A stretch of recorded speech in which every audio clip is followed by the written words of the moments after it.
আমরা আজকে একটা লজ্জাবতী বানর আমরা উদ্ধার করে আমাদের আলুটিলা প্রাকৃতিক বনাঞ্চলে আমরা অবমুক্ত করলাম। এটি আমরা বঞ্জপাড়া থেকে উদ্ধার করেছি।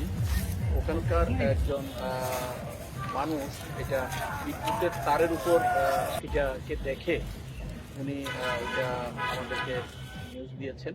আমরা পরবর্তী থেকে এটাকে উদ্ধার করেছি। উদ্ধার করে আমরা সেবা শুশ্রূষা দিয়ে এটাকে স্বাভাবিক অবস্থায় এনে এটাকে আমরা প্রাকৃতিক বনে অবমুক্ত করব।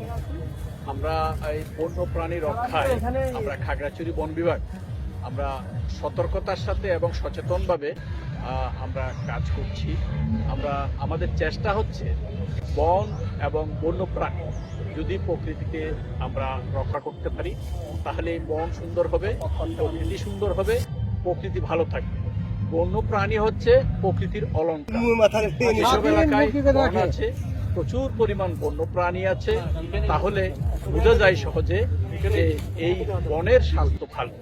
এখানকার বন্যপ্রাণী এগুলো খুবই আকর্ষণীয় এবং প্রকৃতিতে এই যে আজকে যে বেঙ্গল লো লরিস যেটা আমরা অবমুক্ত করলাম এটা খুবই বিপন্ন।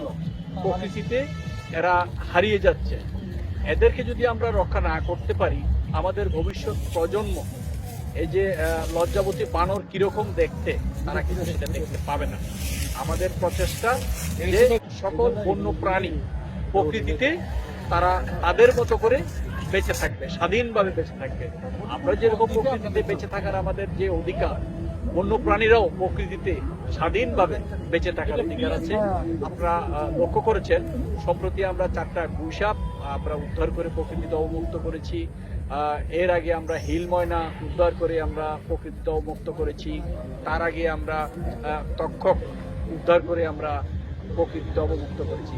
উদ্দেশ্য একটাই, যাতে কোনো বন্য প্রাণী শিকার না হয়, পাচার না হতে পারে।